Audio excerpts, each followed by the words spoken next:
Today we're going to talk about the distance between points.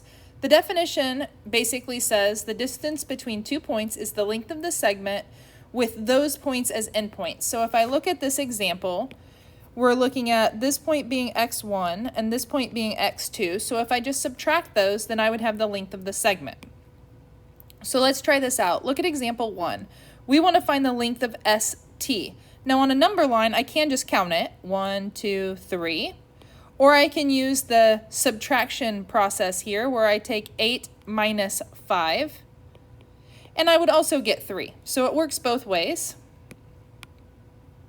All right, let's look at PQ. So again, I can count it, 1, 2, 3. Or I could have said -2 minus a -5. Now minus a negative becomes plus positive. -2 plus 5 is in fact 3. Okay, so now let's look at the last one. So now this one goes from P all the way to T.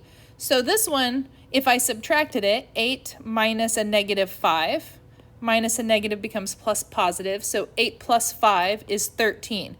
Now I could have counted those, it's just a lot farther. 1, 2, 3, 4, 5, 6, 7, 8, 9, 10, 11, 12, 13. But the subtraction process was definitely easier on this problem.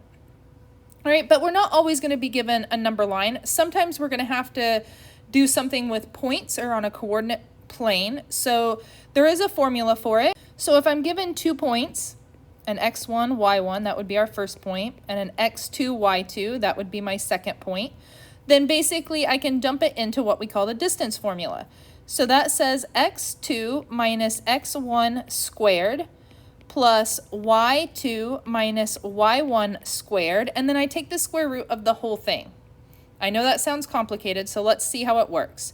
In example 2, we're given 2 points, and I'm going to call this one x1 and y1, and I'm going to call the other one x2 and y2. So if I put it in the formula, it says take the square root of x2, which is going to be my -7, minus my x1, which is -2 squared, plus y2, which is 5, minus y1, which is 1 squared. Now we're just going to work this in pieces.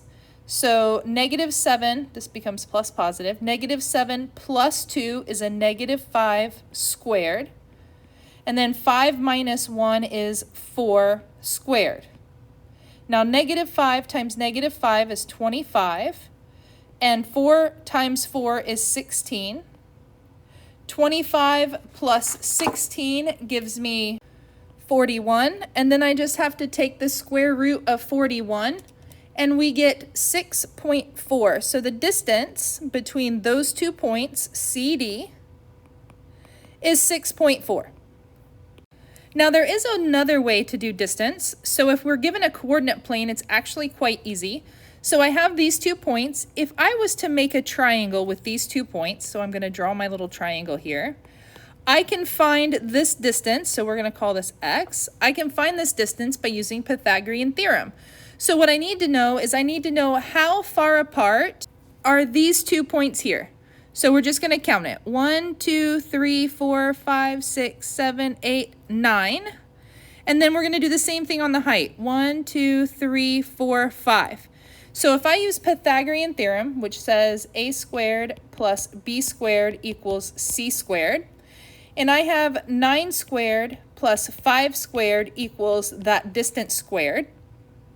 9 times 9 is 81. 5 times 5 is 25.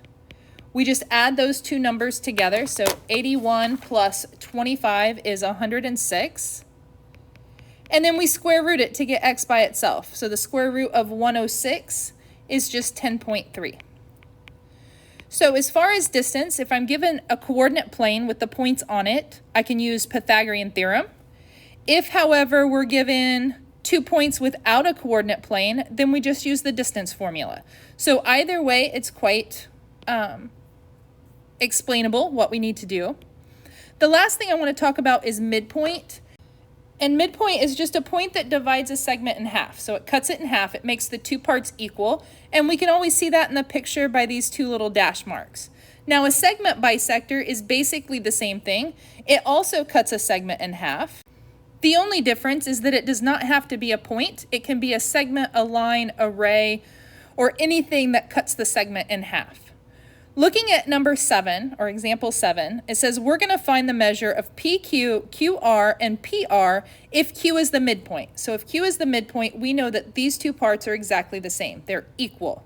So we're going to set them equal to each other. We've been practicing this on the last several lessons. So we're going to set the two parts equal to each other, and we're going to solve for y. So I need to get all my y's on the same side, so I'm going to subtract 5y from both sides. And then I'm going to move the 2, so we're going to add 2 to both sides. And we get 4y equals 16. And the last step is just divide by 4. So we end up with y equals 4. Now we actually have to plug it in. So we found y, which was the big part. Now we have to plug it in to find the pieces. So PQ is 9 times y, which we know is 4, minus 2. So 36 minus 2 is 34. QR is 14 plus 5 times y, which we know is 4. So 14 plus 20 is also 34. And to find PR, the whole thing, all we have to do is add those two pieces together and we get 68. So we can find the pieces by solving for y. We could solve for y because we know that this was a midpoint, so we know that these two halves have to be equal. We set them equal and we solved for y, and then we plugged it in. So overall, we talked about midpoint and how to find your x or your y if we have a midpoint.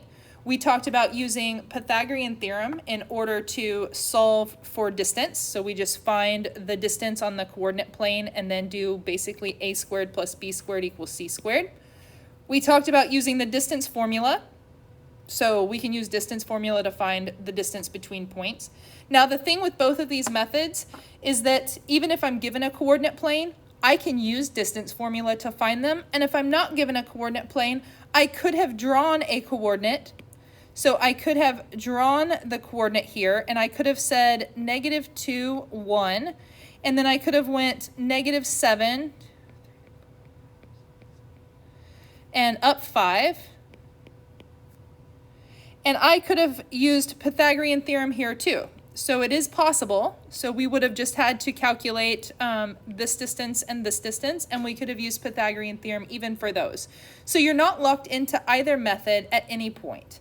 All you have today is a Google form. So once you've finished the Google form, you're done today.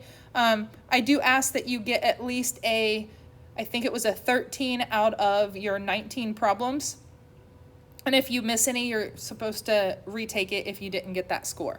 So if you have any questions, please reach out and I will do everything I can to help. Thanks.